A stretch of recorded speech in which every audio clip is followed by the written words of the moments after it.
The United States Constitution makes it very hard to expel a sitting member of Congress. Quote, each house may determine the rules of its proceedings, punish its members for disorderly behavior, and with the concurrence of two-thirds, expel a member. Now, a two-thirds majority is an extraordinarily high bar to reach. And that makes sense. I mean, in most cases, it's the voters that should be the ones to decide who stays or goes in Congress. So in order for someone to actually get expelled, they really got to do something particularly egregious.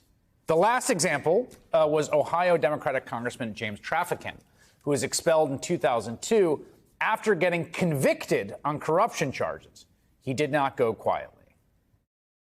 I'll go to jail, but I'll be damned if I'll be pressured by a government that pressured these witnesses to death to get a conviction on a target, the number one target in the country. Today, Congressman George Santos did not go quietly either. The indicted New York Republican was finally expelled from the House by a truly overwhelming margin, nearly 3-1. That's less than a full year after he was sworn into office. As the New York Times notes, this is, quote, the first time since the Civil War that a member has been removed without a criminal conviction. For his part, Santos told reporters, quote, why would I want to stay here? To hell with this place. And thus ends one of the truly strangest chapters in the 234-year history of the U.S. House of Representatives. I'm joined now by someone who was there to witness it up close and someone who's documented the story for history. Congressman Dan Goldman is a Democrat of New York who was at the forefront of the effort to expel Santos.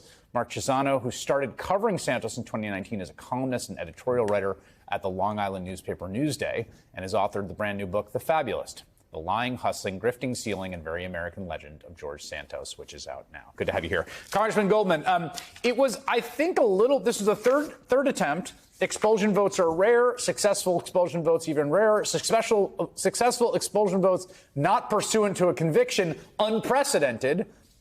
Your reaction to today's news?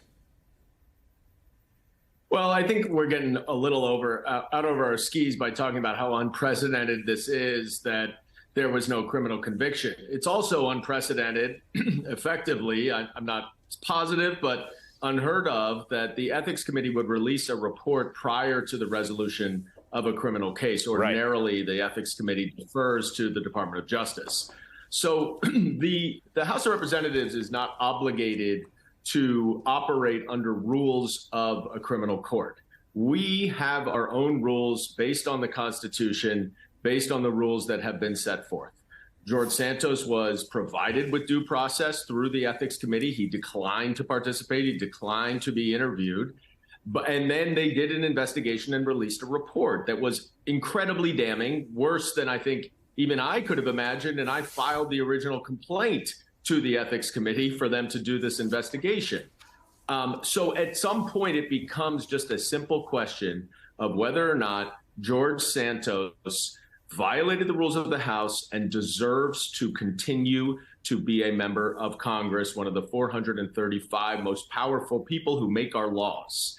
And it wasn't much more complicated than that. And this idea of precedent and innocent, but not innocent until proven, or innocent until proven guilty, it's all bunk. That exists in a courtroom where your liberty is at stake. That is not the congressional standard.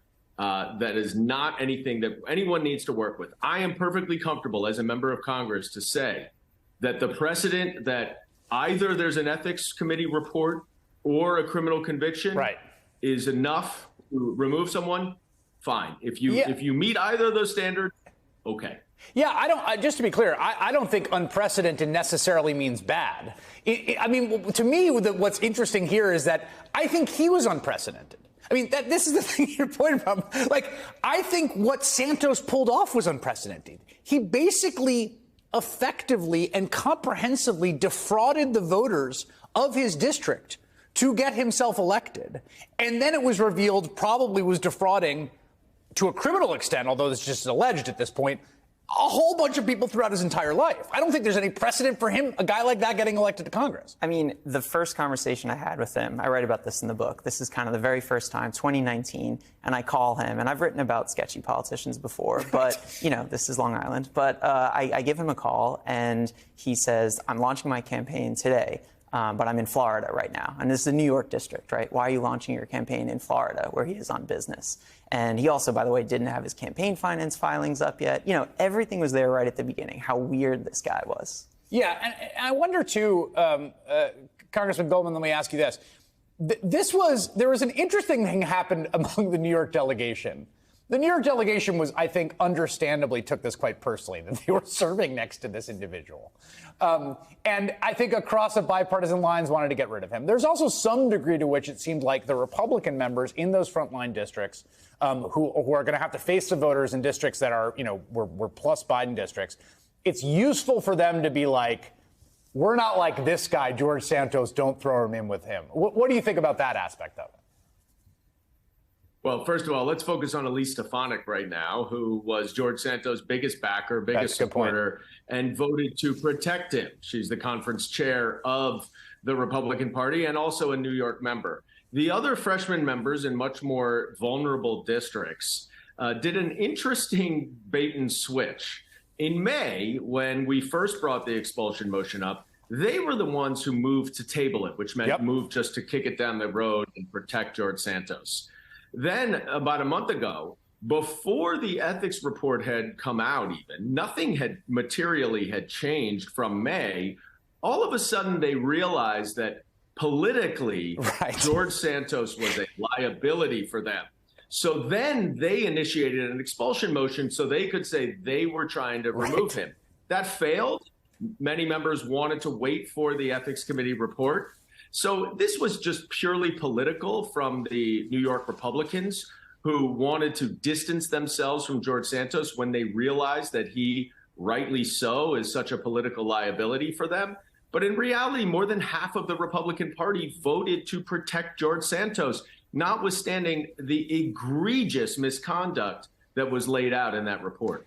Here's my question for you, Mark, who was sort of there from the beginning, which is like, when you take a step back, the big question that I had in the beginning is still there, which is like, how did so many systems fail for this guy? Like, I think we now can all say this guy never should have been a member of Congress. And that has been the judgment of 3/4 of the House. I think it's the judgment of the people in this district. How did it happen? Why did it happen? Well, so one of the things that I kind of looked into in the book is the scientific literature behind lying, right? And it actually is very difficult to figure out if someone's lying. One way you do that is to almost like make someone tell the story backwards. And I think that's like a way to look at how hard it is to find people out who are lying about everything. And so there were people poking holes in his stories. I wrote a bunch, the Daily Beast, the North Shore Leader, even the Democratic, the DCCC looked into him and found lots of really sketchy things, right? Nobody pulled all the dots together until the Times' great story in December. That's an interesting point, right? If you lie about everything, it may be even harder to catch someone. Well, at least the honor of the Baruch Volleyball Championship team has been restored, which George Santos was not a member of. Everyone should know that. Congressman Dan Goldman, Mark Chisano, thank you both.